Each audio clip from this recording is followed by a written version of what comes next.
All right, good afternoon. Let's call today's Board of Trustees meeting to order at 4 p.m. Vicky, if you could please call the roll. Falkowski, Present? Epic, Here. Martin, McNamee, Nanali. Here. Sheets, Spencer. Here. Spence, sorry. Okay. Swanson. Here. Zibble. Here. Thank you, everyone. If we could please stand for the pledge. Pledge allegiance to the flag of the United States of America and to the republic for which it stands, one nation, under God, indivisible, with liberty and justice for all. I don't know if anyone got to meet, today is Trudy, or Vicky's last day. She's retiring. So the person who just did roll is Trudy Vilchek. She'll be taking over for Vicky. So sorry to interrupt, Mr. President, but I thought everyone should know what was happening. Thank you. Mr. Zibble, would you please read the mission statement? Certainly. Laketran is committed to providing quality transportation services to all Lake County residents with special emphasis on meeting the transportation needs of seniors and people with disabilities. Thank you very much. Are there any public comments in the room today? Seeing none. At this time, is there a motion to approve the Laketran Board of Trustees Board meeting minutes of December 20th, 2021? Motion made by Mr. Swanson. Is there a second? Second. Seconded by Mr. Zibble. Trudy, could you please call the roll? Epic, Abstain. Nanali, Abstain. Spence.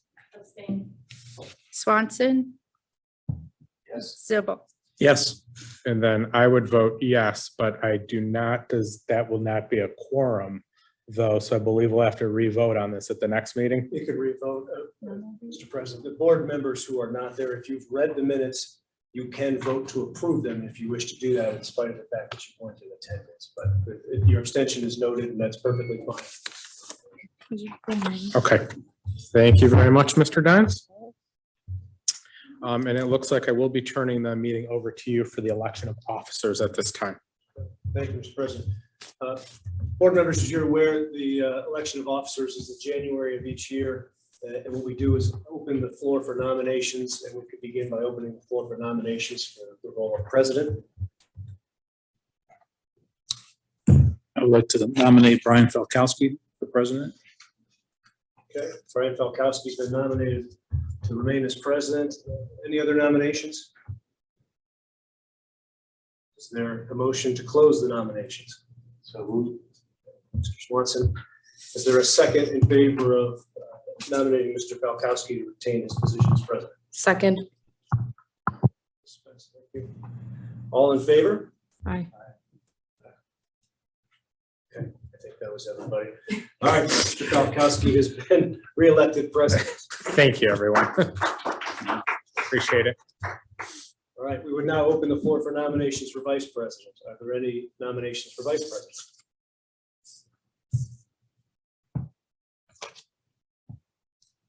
I'm embarrassed to say I don't know who the current one is. Mr. Zimmer.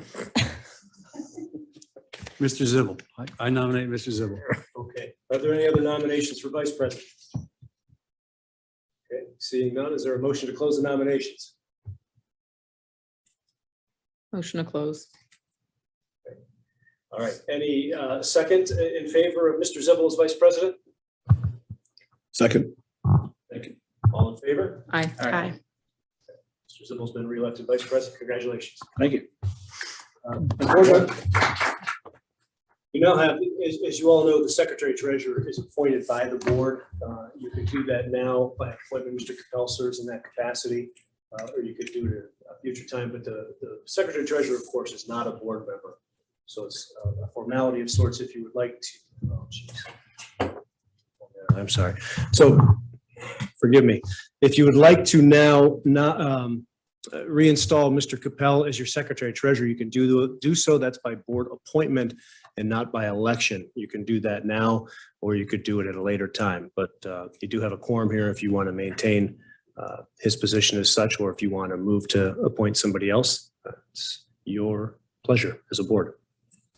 I think we would like to continue as is. Okay. So Mr. Falkowski has suggested the board retain Mr. Capella as secretary treasurer. All in favor? Aye. Okay, thank you. Thank you. At this time, is there a motion to go into executive session? And the purpose of the executive session would be pursuant to ORC 121.22 G1 to consider the employment and compensation of a public employee or official. And yes, I read that out loud for Mr. Dines. And it sounds like Mr. Swanson already made a motion. Is there a second? Second. Seconded by Ms. Nunnally. Trudy, if you could please call the roll. Epic, Yes. Martin, Nunali, Yes. Spence, Yes. Swanson, Yes. Zibble. Yes. Thank you. The board will enter into executive session at 4:06 PM. We would ask that Mr. Capella and Mr. Dines stay in the room, please.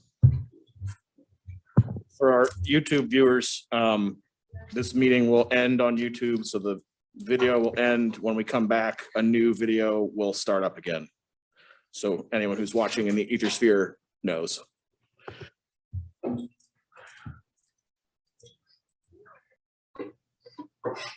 Go tell everybody.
Yes.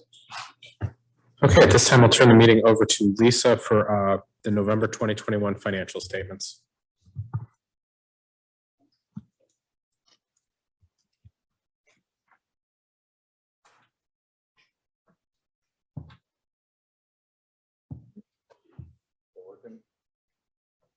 Sarah. Just wave at me when you want to change it. Okay, go ahead. Okay, there we go. So we're gonna go over the November financials. You can go to the next one. Okay, so this is on page 13 and 14 in your packet. Our budget for 2021 through the end of November for our revenues was $22,771,001. Our actual revenue year to date is $34,056,213. And in 2020, our actual revenue is around $26,110,329. So we're up significantly compared to our budget. And again, those are due to the 3 grants that we received in regards to the pandemic. And then, of course, our sales tax is up over what we budgeted, and that kind of goes and fluctuates from month to month. But for the year, it's up, I think it's about 15%. If we could turn to the second one, and our expenses for November, through the end of November 2021, our budget was around $20,374,440. Our actual expenses are around $16,208,092. And in 2020, we were pretty close to the same as we are this year. We are at $16,230,894. Again, we were still feeling the effects of the pandemic in 2021. So hopefully this year will kind of straighten itself out. 2021 wages were down, and supplies and stuff were down too. And that really comes to just not hiring unless we absolutely had to. as we're going through. And I think we did that more at the tail end. So we might see a little bit in December and January of this year. You'll see that go up a little bit. If we could turn to this third page, and this kind of gives you an idea of the total revenues versus operating expenses. Our budgeted, again, revenue is $22,771,001. Our operating expenses budgeted was $20,374,440, and an estimated income of $2,396,561 before depreciation. Our actual is $34 million in revenue, $56,213, with our operating expenses at $16,208,092. And then, of course, our capital portion, just our portion, because that affects our cash balance of $3,203,653. I don't have it for 20 because we weren't doing it at that time to keep track of that actual cash balance of the cash. So our income for 2021 with those three things taken into consideration is at $14,644,468. And again, one-time federal grants. Our average monthly depreciation for 2020 was around $360,456. We estimated $340,000. I think that'll go up a little bit due to us finishing some projects here at the end of the year. If we could go on to the next page, which will be our cash balance as of November 2021. For operating, we have a percentage that we keep in there for operating. That's the $7,987,414. Capital is $2,456,127, and that's really based on the balance of what we owe for our capital projects for 2021, and then projects that we haven't completed from 2022. So that was for 2021, we have $1,599,959. And from 2020, we still have around $665,580 to pay off those capital projects. And then other capital would just be the cash that's just invested at this point in time for the $20,217,747 for future. Looks like I'm correct. The graph is just not updated where it says headquarters. It should say other Oh, does it say head? for the board. Oh, under there, under the description. Oh, yes. Sorry. Take that off. That's just the other capital. Just making sure. I scratched it. I'll make a note and take that off. Sorry about that. And then is there any questions on the regular operating budget with our revenues versus our expenses for 2021? I have a question for Ben, but I know you had a hiring event and the one wages said that they were down because you guys didn't fill all the positions and stuff. How are you guys filling more positions? Are they coming along? It's kind of. Yeah, sure. That's a good question. You know, labor is 70% of our budget. So anytime you see a hiring event, it means money changes. So yeah, we've had more retirements and quitting during COVID than normal. So most of the hiring events are to backfill positions. There are some more part-time positions, particularly for dial-a-ride, that are included in there as our dial-a-ride ridership has come back. So it's a hybrid, but overall you should see a little bit higher expenditure level on salaries for as a representation of more drivers.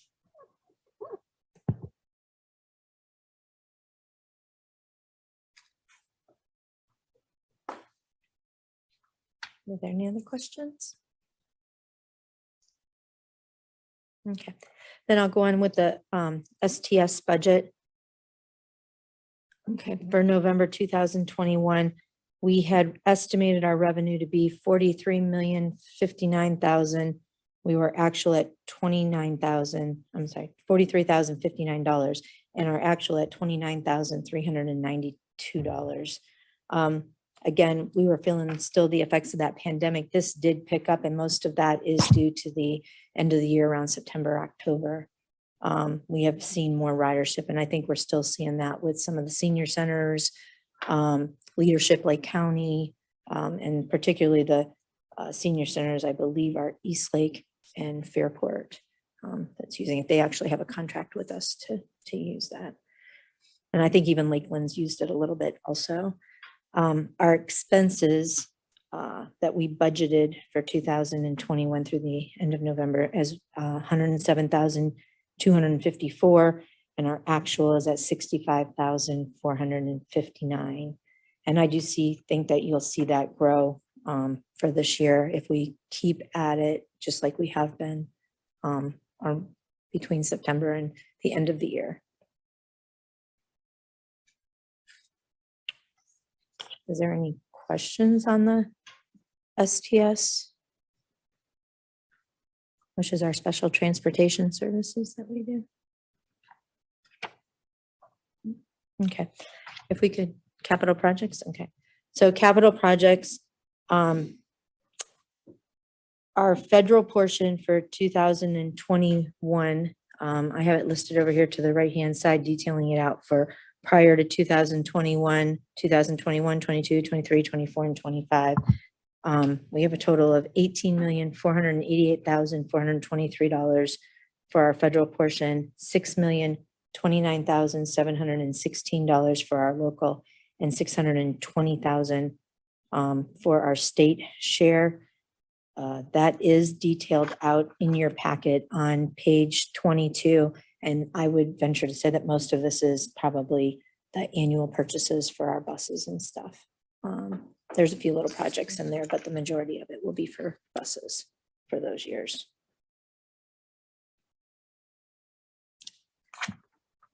Is there any questions on any of the capital projects?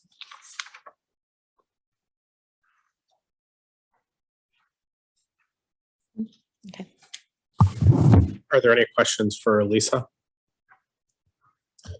Seeing none, is there a motion to approve the November 2021 financial statements subject to audit?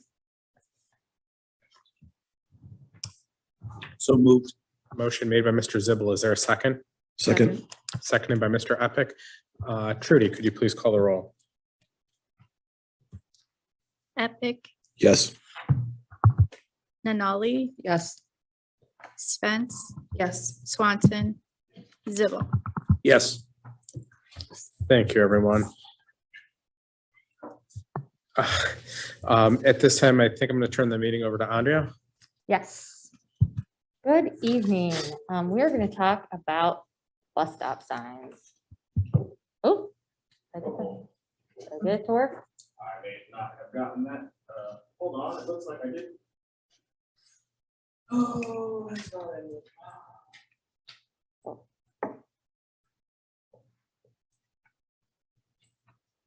That one. Sorry, it looks like that did not get put into the presentation. So luckily it is right here. We will use this.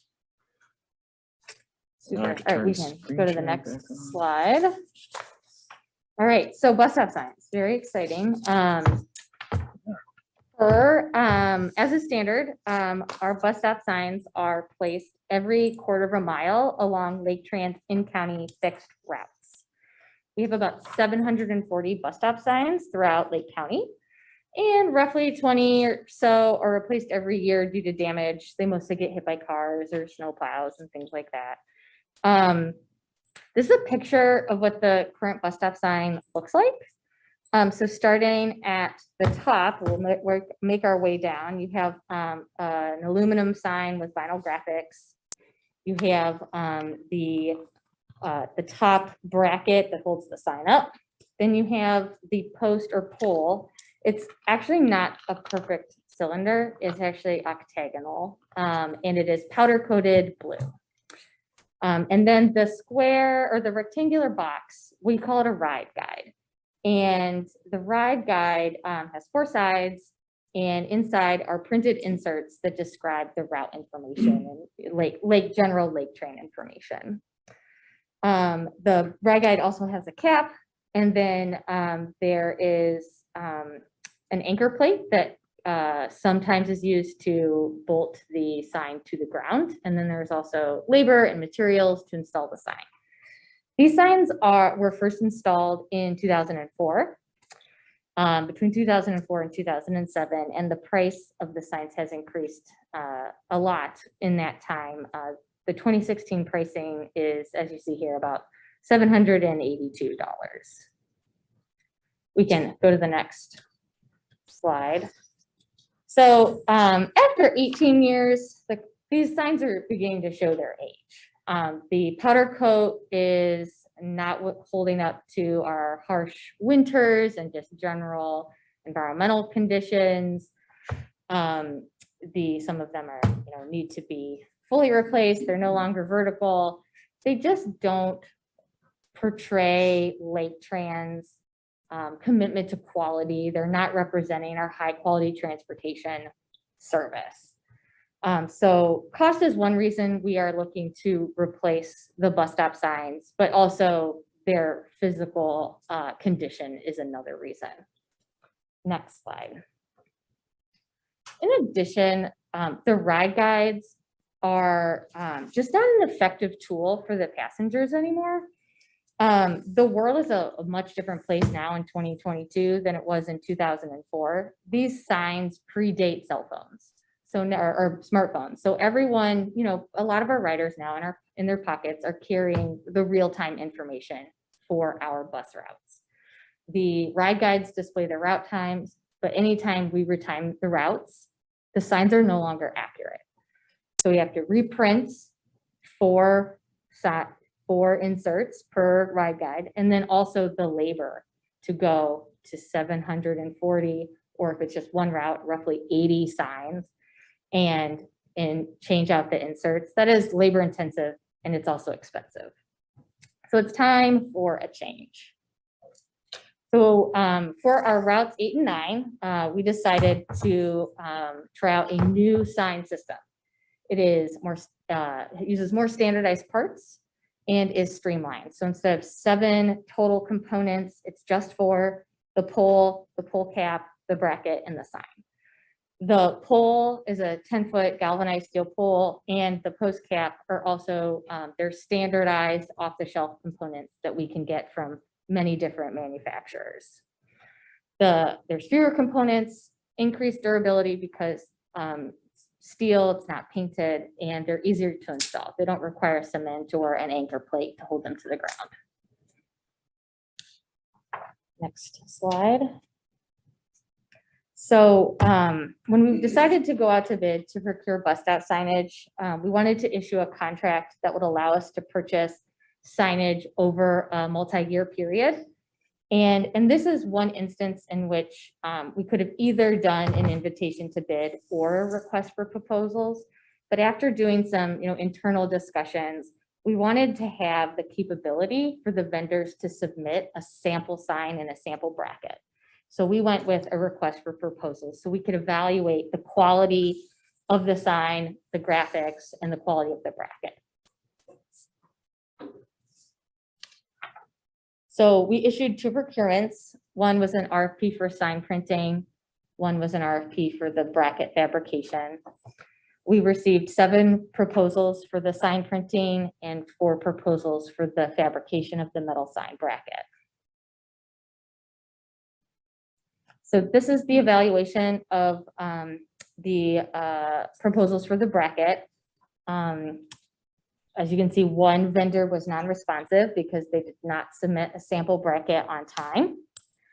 And price was a large component of the evaluation. And while Hop Industries is the lowest price by a significant margin, their bracket was by far the best quality. We can go to the next slide. For sign printing, it was a very competitive procurement process with 7 vendors. Again, the same one didn't submit a sample sign. So we had 6 good vendors to look at. We did a lot of internal discussion about the different sign vendors. Julia and I went one night to check their vinyl or reflectivity in the evening on car lights. We went to the Menor Parking Lot and drove around just to compare the different signs. And after the evaluation, Agile Signs was evaluated as the highest quality sign. So comparing the cost, the 2016 cost of the old sign and the cost of the new signs after this procurement process, there's a 75% savings in procuring this new style of sign. We also have grant funding from Section 5307 or the Urbanized Area Formula Program in the amount of about $60,000 with 80% federal share and 20% local match. Using this available grant funding at this procurement price, we can buy about 320 signs. So we could replace nearly half of the bus stop signs in Lake County with the grant funding available. So in conclusion, the current bus stop signs are beyond their useful life, not really effective anymore, and they're in poor condition. The new sign program has fewer components and they're more standardized and off the shelf. And we had a very good procurement process that yielded responsive and responsible bidders. So it is my recommendation to the Board of Trustees to approve the resolution to enter into a contract with Agile Signs to print bus stop signs and Hop Industries to fabricate metal brackets for the bus stop signs at a cost not to exceed $59,483. And happy to answer any questions.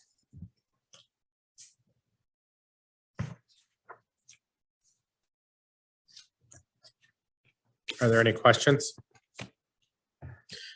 Seeing none, is there a motion to approve the resolution authorizing the CEO or his designee to enter into and execute contracts with Agile Signs for the printing of bus stop signs and Hop Industries for the fabrication of bus stop sign brackets at a total cost not to exceed $59,483? So moved. Thank you. Motion made by Mr. Zibble. Is there a second? Seconded by Ms. Spence. Trudy, could you please call the roll? Epic, Yes. Nunley, Yes. Spence, Yes. Swanson, Zibble. Yes. Okay, thank you very much. Picking up from where we left off the last meeting, we're going to have a brief discussion on legal counsel again. And Mr. Dines, I'm going to turn it over to you right away. The first part I would ask you to discuss is whether an RFP is required or needed to retain any sort of legal counsel by the board. Thank you, Mr. President. My microphone's on this time too, so hopefully everybody can hear me.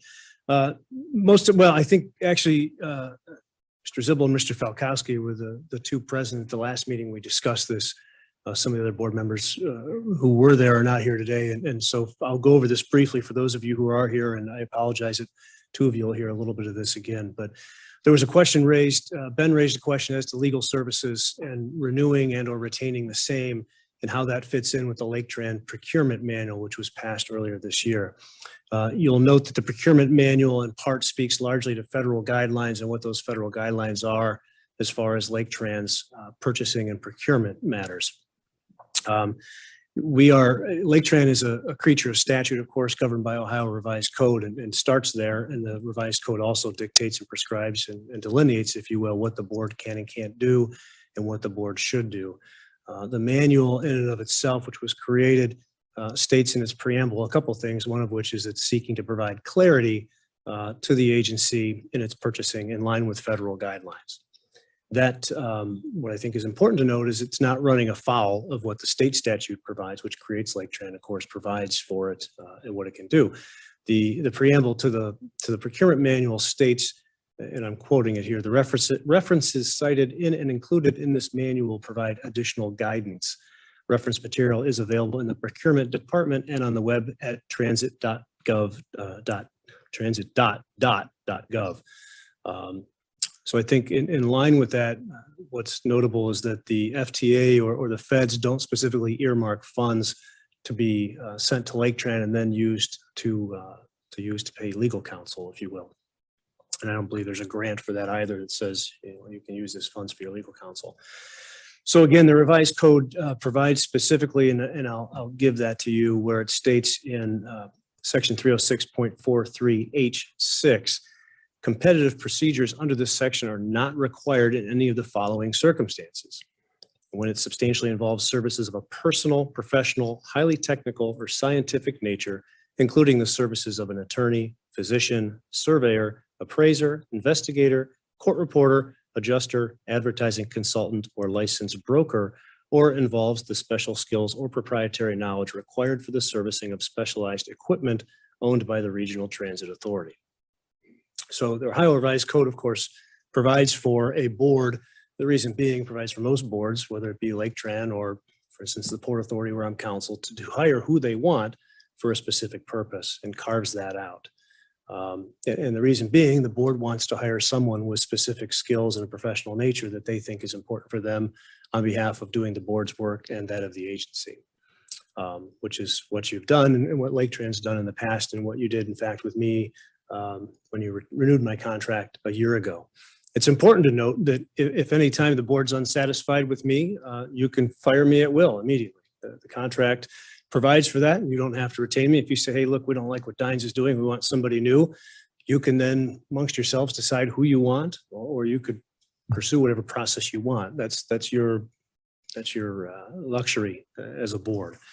So ultimately, what I've proposed to you is my contract has expired. So right now, Laketran doesn't have legal counsel under contract. It's not as if I wasn't going to show up here, obviously.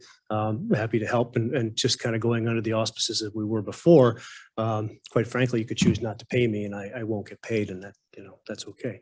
I'll live with those consequences. But the idea was I was suggesting first to Mr. Falkowski as president of the board and then to all of you as a board with a proposal that you were to entertain the idea of renewing your agreement with me. The difference was I was changing some of the payment terms of that in that I'm not an employee. Some of you may know or recall that past legal counsel was actually an employee of the agency. My idea was because I'm part of a law firm, obviously, you are getting the services of me and my firm in its entirety. We've got one of my partners, Todd Hicks, who's a specialist in employment laws. Mike Austin knows very well. He's helped us out with some things. And we have others with certain specialties that I think we provide a wide range of services. And so my suggestion was that we would go, instead of a particular rate each month and a fixed figure, was to an hourly rate, which of course is a municipal rate. And for those of you who didn't hear this last time, I've patterned the agreement in the exact same fashion as the one I have with the port authorities. Some of you know I've represented Lake County Port Authority for many years. So it's the same thing. It's a municipal rate and a municipal contract. I know Mr. Falkowski is familiar with those too, and his firm does a lot of that work. So at the end of the day, I'm rambling. I don't mean to. I'll try to distill this down. The board has what I see as three options. You can, under the revised code and the powers given to you, you can renew the agreement with me under terms that you choose, or you can go out to a competitive bid by which you would seek bids from other lawyers and law firms. And that could possibly be tied to the procurement manual. If you feel as though, in spite of the exception provided specifically to you by the revised code, that's what you want to do, you can do that. Or the third option is you could simply, if it made everybody feel better, you would just revise the manual to state in there specifically what it accepts or excludes or includes, however you wish. I think the discrepancy, of course, is that the manual, as is noted in its preamble and otherwise noted within the manual itself, discusses federal procurement and purchasing as it is related to the agency. That's my assessment and review of it, and I think those are ultimately the three options. Hopefully that helps. Thank you very much. This time I would like to open up the floor for any questions regarding possible RFP or about a possible new agreement with Mr. Dines.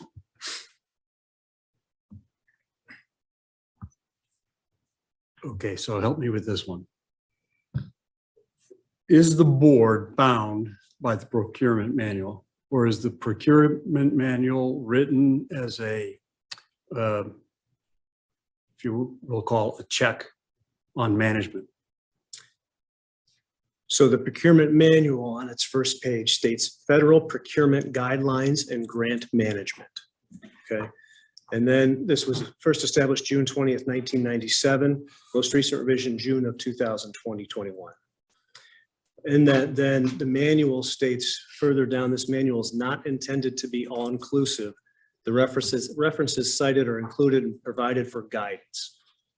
It also states that it's been prepared to guide Laketran's purchasing actions so they are consistent with federal, state, and local rules, regulations, and statutes. As the manual goes on, it states its legal authority in section 1.0. Legal authority is relative to Ohio Revised Code section 306.43, which in H6 we know allows for the board to hire an attorney, a physician, or whoever it wants. And that specifically talks about the board. Well, Laketran as an agency also is beholden to that statute. Ohio Revised Code Section 153 for construction projects, Federal Transit Administration Circular, Laketran Rules and Regulations. So it provides the idea of the legal authority, and it specifically cites a revised code section. As it goes on further, in section 2.02, it talks about expenditures expected to exceed $100,000 and goes into some of that. But to answer your question, it doesn't necessarily, other than, I'm looking for that section, pardon me. It states in section 2.02, where it specifically talks about thresholds. After that says, however, although the federal regulations stipulate the price of thresholds for the levels of procurement, Laketran Board of Trustees has set lower thresholds for competitive procurement. Any procurement that is predicted to cost $25,000 or more is required to be procured through competitive procurement. Table below describes those thresholds. So in here, it talks about what the board has provided for Laketran's procurement and references the federal guidelines. It doesn't necessarily suggest that the board is beholden to that, other than in 2.02, where it again cites revised code section 306.43A. The Board of Trustees of a regional transit authority or any officer or employee designated by such board may make any contract for the purchase of goods or services, cost of which does not exceed $100,000, as I mentioned. So in part, to answer your question, the procurement manual, by its preamble and as it's stated, really has nothing to do at all with the board making a decision to hire legal counsel. It seems to contemplate more acquiring of goods and things and following federal guidelines, which is great. It's good to have, right? So it states, again, on the very first page, federal procurement guidelines and grant management. And in most respects, the idea there is that's intended to give the agency and potentially the board a guideline, as it states that it's a guideline, right? And a reference when in fact you're doing things in purchasing through federal programs and of a federal requirement. I would say to you, and I trust me when I tell you, it's no personal, I don't, whatever the board chooses to do, the board can do. As I mentioned earlier, if you say, hey, Dines, we don't like the tie you're wearing and we don't like what you're doing for us, hit the road. That's okay. I don't like your tie. There you go. Take it off. I get that. I've been a practicing lawyer for over 25 years and I'm in my 50s now. This is not, I'm not looking to split hairs here or be difficult. I think my obligation is to guide you as to what I think is appropriate, what you can do. And I think your options remain. I think the revised code is specific. And there's a reason why it specifically accepts lawyers, I mean, even physicians, court reporters, and those things, because the board should be within its purview and its authority to retain who it wants. So the idea that the agency itself creates a manual to guide it, as it states, as to be used as a guide, I think is great. I think we all can agree that's a good thing to have. And it states in and of itself that it realizes it's for purchasing actions and not intended to be all inclusive. It would do me no good service to tell you that you should, follow revised code section 30643H6 and retain legal counsel and have you run afoul of any of the guidelines in your procurement manual. I wouldn't do that. I'll take all that to say that no, we're not bound by the procurement manual as a board. Fair enough. Perhaps long-winded, but you can choose, you've adopted that procurement manual and it talks about certain prices and $25,000 or more. By the contract I've proposed to you, you don't, my fees may not exceed 25,000. I expect they will. I don't expect they're going to exceed 100,000. I don't think they'll come close to that. So that it's up to you, but I would tell you that when you have a agency created specifically by statute in the state of Ohio, which receives federal funding, obviously, and that statute specifically provides sections by which the board and the agency operate and exist, and has a carve out in there for that I think that is the particular statutory provision by which the board would operate. I have to add into Gary's question. So I'm not, and this is not a narrative on Brandon at all. The procurement manual is 100% required and it is more than a guide as far as the federal government is concerned. So when we are audited by the Federal Transit Administration, that manual must exist. It must contain specific things, and some of the purchasing limits in it must be adhered to. Some of those are state limits, some of those are federal limits. So what Brandon said is correct, but there are some things in that manual that are not traditional like law, they are grant requirements of the Federal Transit Administration. So legally, that is correct. But to say that we are not bound by the manual is not completely correct. We're not bound by it in a legal sense necessarily, but we are bound by it when we accept federal dollars. So it's a fine line, but that doesn't mean what Brandon said is wrong. It certainly doesn't, but there are rules in that manual that the federal auditors require a board-approved procurement manual to exist with certain rules and regulations that the board has agreed the agency will follow. So are they law? No, but if you're in violation of your federal grants, you may have to pay it back. So it's Brandon is right about the law, but there is another layer in our case.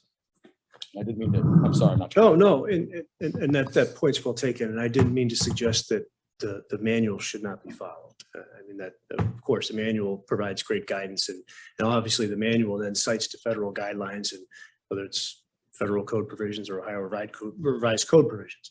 I think your question was specifically about the board, and if the board can take this action. And so my opinion would be that the board is within its authority and within its ability, if it chooses to retain legal counsel, to the extent that legal counsel is not mentioned in the federal procurement guideline manual that we have here. And because we have a specific provision for that, and that's not something that is obtained through federal grant dollars or otherwise, I think that's how the board can choose to act if it wants to do that. Thank you. And the precedent when you were last renewed was that the board, just went ahead and took that same action, correct? Yeah. My understanding, Mr. Epic, was that when the board, my predecessors, Mr. Cannon and Mr. Malcheski after him, and then me, and then on the renewal of my contract last year, it was just simply a renewal of all, but the terms remained as they were. It was just simply renewed for another year. Okay, thank you. Mr. Dines, when the manual was rewritten, amended in 2021, was that sent to you for review? I don't recall, Mr. Falkowski, and I tried to look at that. I suspect that it probably was, but I don't remember specifically. So forgive me. Okay, no, that was just a sidebar. A couple comments I'd like to make. Yes, Mr. Zibble. As I read through the Ohio Revised Code 306, there's the section that was where we were organized and where the county commissioners organized us under was section 306.35, Regional Transit Authority Powers and Duties. And one of the sections under that, it says here that the authority may adopt, amend, and repeal bylaws for the administration of the affairs and rules for the control of the administration and operation of transit facilities under its jurisdiction. And from that, I'm feeling that the organization in February of 1976 and then revised in January of 2001 had rules and regulations drafted, which you can substitute in bylaws and somewhat in my mind on that too. So there was a rules and regulations put together. And in that does, by the rules here, my interpretation would be is that we could make more stringent regulation on the organization than what the Ohio Revised Code says. And in the matter of section 5 or article 5 of the rules and regulations with the fiscal matter, section 2, paragraph C, it says all expenditures of $25,000 or more shall be authorized by the board.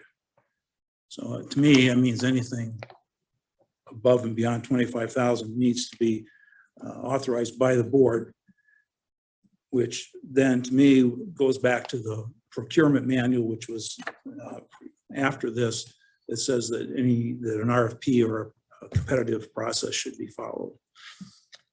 So I just think that until we would go in and revise either the way that we want to operate and rule our organization by changing these rules and regulations, we have to include those into the discussion that's going on here with this. So it'd be my position that we really should go after requests for qualifications.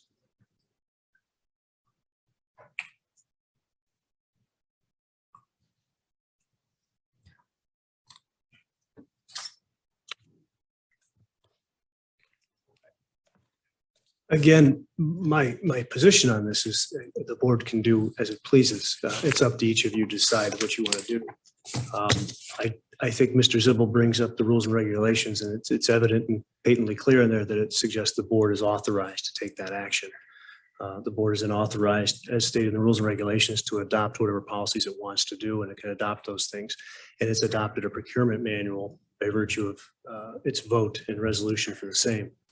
That procurement manual, and I think his argument is well taken. I think there's a different ending there, which we've already discussed, which is that the board still has the power and duty and authority to do as it pleases, and is not bound necessarily when it comes to retaining legal counsel. So I just want to make clear, I understand the privity of the argument that he's making. I want to be patently clear, though, that I don't feel as though I'm advising you against anything, and that if you take action to renew the agreement, that you're violating in any way, shape, or form any of your what you have before you, what you're bound by. And that's, again, just my legal opinion after reviewing these things, and you can take that or leave it. I'm not in a position to tell my clients what they want to hear, but I'm in a position to tell them what I think they need to hear and what's appropriate. And that's what I've sought to do here. And I would tell you again, at the conclusion of that, I think your options remain the same. I think you still have the option to renew the agreement, to go out for bidding if you choose, or revise your manual. Just trying to summarize that.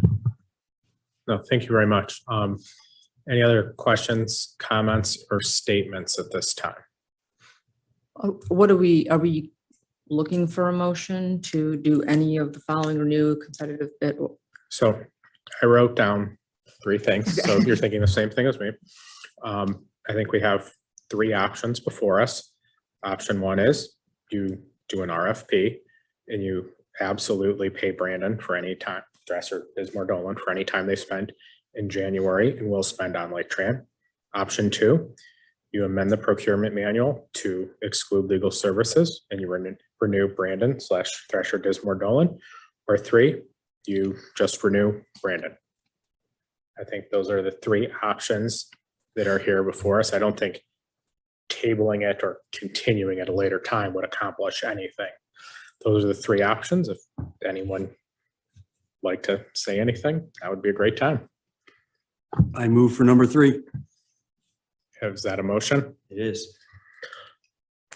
Mr. Swanson has made a motion to renew Brandon's contract effective 1/1/2022. Is there or the contract with Thrasher, Dismore, Dolan? Yeah, Mr. Falkowski, and presumably that would be the one proposed to the board prior to December, which was the, okay. Yes, that'd be the one that was emailed to the board. That is correct. So Mr. Swanson has made a motion to the agreement that was sent in December with Thrasher, Dismore, Dolan, effective January 1, 2022. Is there a second? Second. Seconded by Ms. Nunnally. Trudy, would you please call the roll? Epic, Yes. Nunnally, Yes. Spence, Yes. Swanson, Yeah. Zibble. No. Okay, thank you very much, Mr. Dines. Congratulations. You're continuing on as legal counsel. I will turn it over to Ben for the 6-month look ahead. Certainly. Not a lot of changes here. In February, next month, we expect to have an HVAC contract proposal and a plumbing contract proposal. These are just regular maintenance. Every 3 to 5 years, we go out to bid for vendors to do our HVAC maintenance and our plumbing maintenance. McPhillis has been our vendor for many years. They win the RFP every year. Well, not every year, but they win the RFP most of the time. So we've had them as a vendor for quite a while. And that's just for routine repairs and maintenance. Electrical, this is normally the same type of thing where we go out to RFP every 3 or 5 years, usually hire the same vendor. In this case, we have added electric bus charging maintenance to the agreement. So the format has changed, so there may be a change in vendor. It'll depend how the process goes, but this includes all of our routine electrical maintenance, which is like, they go through the park and rides and change light bulbs every year. Pretty sort of mundane stuff, but this next one will have all the charging infrastructure as well. So yeah, sure. Is there a warranty, there's a warranty period attached to these stations, right? Yes, they actually haven't even started warranty period yet. We've been waiting until they, a couple little minor things are finished contractually, but. Would that impact the agreement? It could, that work is usually the vendor hires the maintenance. So they would be doing the inspections. So they would be, they man the bucket to inspect the pantograph. If they saw a defect, while there was warranty, they would request it be repaired by the vendor. Once the warranty expires, they would probably do it themselves. So yes, it's a good question though, because there is definitely some warranty that is a component of this agreement. Also in March, we have state grant authority, another routine item, which gives us the ability to apply for grants with ODOT. It did get moved up this year as a request from ODOT based on some grant application deadlines. We have high-speed doors. We've talked about this in the past, and you've seen some emails from me about this. We're in the procurement process right now that would add high-speed doors to our existing garage entrance and exit. We expect to have that to the board in March with a contractor hired. Well, not hired, but proposed to be hired. In April, we have a van pool operating plan and budget scheduled. So Matt's been hard at work at that. So the board should look forward to a very exciting van pool discussion in April. We will have our PTASP, our Public Transit Agency Safety Plan, another fantastic federal acronym, which is an annual approval we'll have for you in April. That's part of the federal guidelines is to have that plan. In May, Julia will present the annual report to you. In June, this is a new one. This was not in your packet. This got added after the fact. Part of this is something that I don't want to take any of Gary's thunder, but the building committee has discussed a little bit. Before the snow flew, you guys might have noticed our front paver situation is not in the best of shape. That was highlighted though during the snowstorm when the contractor snowblower threw some rocks into the driveway, which almost hit a car. So the condition of the pavers has been moved up the sort of priority list for things that have failed and need to be fixed. I will say, regardless of what happens with the headquarters project, if it doesn't go forward, this is still needed. If it does go forward, this was quote phase 0. Because this it replaces the pavers, but it also builds a sidewalk to connect our building to the overflow lot. So there's a safe pedestrian pathway. So it makes sense no matter what happens. In July, we will have the federal grant authority, which is the same as the state, allows us to apply for federal grants. And then I know this last one is something that you're all really looking forward to, which is the Triannial Disadvantaged Business Enterprise Plan, which is required by the feds. So this is a plan that requires us setting our DBE goal. The DBE goal is the percent of disadvantaged business enterprise that we are to target doing business with. So we have to set a goal. This is the dumbest plan. We have to set a goal. If we meet the goal, they get confused. They expect us to not meet the goal. So last year, Andrea did or was it the year before? There was 2020, Andrea did a great job. We met the goal. We were all like, yay, we met the goal. And the feds were like, what? We don't know what to do when this happens. So it was a very strange conversation. It is good that we try to do business with disadvantaged business enterprise, but the way the federal government manages that particular plan is sort of bewildering. So we'll bring that bewildering plan to you in July. I'm going to roll on into my CEO update if that's okay.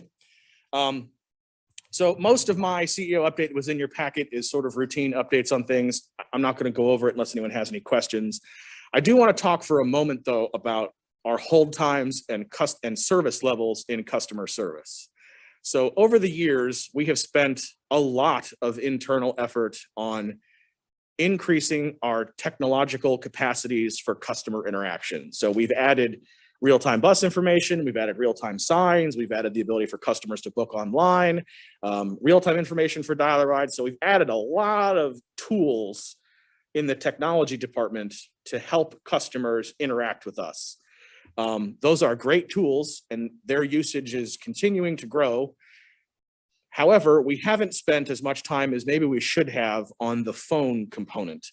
We had, we always are hoping for higher interaction on the web booking, but the reality is people still really like calling us for all kinds of reasons. And so we need to streamline that. We need to make it better. We need to have a better response to our customers.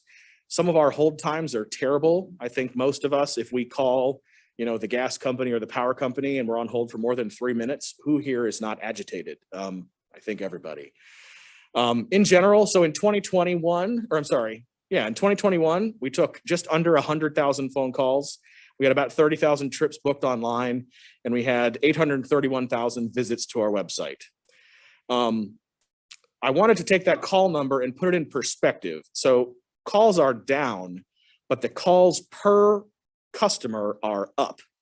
So in 2019, before the pandemic, our total ridership was 727,000. We took 138,000 incoming calls. So 0.19 calls per customer. In 2021, our ridership was 434,000, and we took 99,000 incoming calls. So our calls per customer have increased. Despite adding more tools for people to do things online, the calls to our agency are increasing, which is the opposite of, I think, what we expected and wanted to happen. So the need to make sure we have a robust system to address those calls is important. We can't force people to use an online tool. This is a place where the federal regulations do tell us how we have to offer our services. We have to offer our services on the phone because that is the traditional communication method. We can also offer them on the internet, but we couldn't, for example, say, now all booking is online, tough bananas, we're shutting down our phones. We would violate Title VI, which is a civil rights law. And so we have to have a way for people to call us, on top of the fact that it seems to be, even in this day and age, people's preference. So with that, we have spent a lot of time analyzing it, and my little headings are off, but what's really hard for us is our demand is all over the board. So trying to right size the customer service reps that are on the phone with the calls coming in is a challenge. This is a great example because on Wednesday, January 5th, our average hold time was 49 minutes, which I think we can all agree is horrible. I don't think anyone in this room would tolerate that type of hold time when they called a service provider that they use. 47% of the people that called us hung up because they were frustrated, and I can't blame them. We have a callback system, so you can push a button and we will call you back after a period of time, but it still might be an hour later and you're like not expecting a call an hour later. Why? So it's a challenge. Thursday, our average hold time was 4 minutes and 18% of calls were abandoned. We had the same number of staff on duty both days. So we are looking at a way to better match our scheduling of staff with call volumes. Our standard phone reporting software is not great. So luckily, using Tony's expertise managing the phone system for the county, he clued us into a product called Bright Metrics. I think it was like $2,500. And it was used by JFS and the utilities department, who have our same exact phone system, to do exactly what we need to do, which is improve our customer service goals. So what my personal goal for our organization is to get our average wait time down to 3 minutes or less, because to me, that is the amount of time, if you hear 3 minutes, you're like, no, I'll wait. You start hearing 4, 5, 6, 7 minutes, you're like, yeah, I don't know about that. And then after that, I think some additional words come out that I won't say in a public meeting. The thing we really want to do is do that without hiring people. So our customer service organization has 11 reps. There are 7 full-time folks and 4 part-time folks that answer calls Monday through Saturday from 6 a.m. to 8 p.m. So there's a wide range of time when they're there. We need to do a better job responding to our customers. Part of that's going to include, reminding them, hey, you don't have to talk to us. You can book online. We have services where you can just book your trip online. But this is going to be a big priority for us, at least, especially in the first half of this year, is to get this situation addressed. My goal, like I said, is to do this without having to hire people. But as we go through this process, I'll keep the board up to date as to where we are so that we can all be comfortable with what the sort of metrics are that we're looking at when we're evaluating our call center. I would love to say that we would not have a call center someday.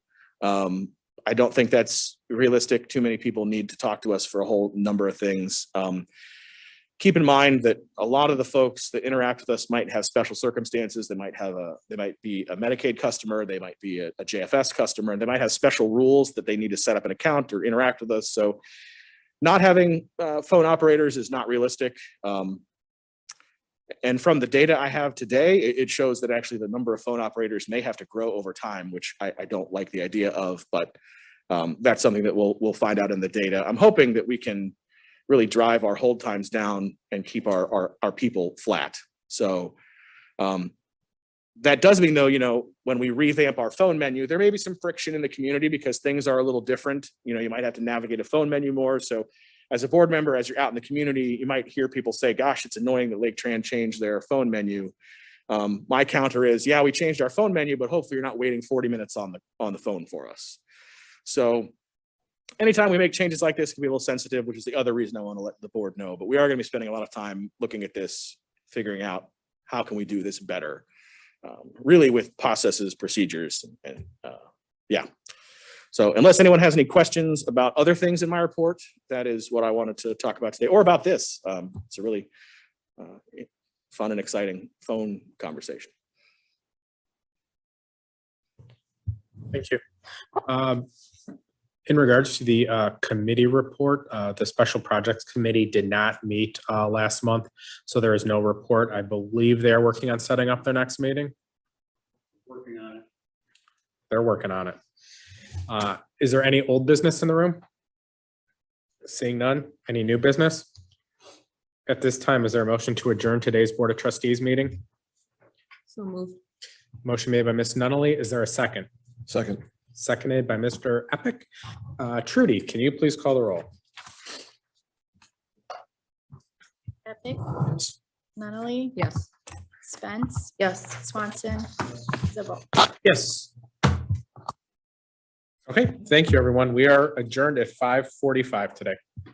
As a reminder, there are cupcakes in the back as a celebration of Vicky's retirement, so please help yourself to a cupcake. There are a lot of cupcakes. Please eat one.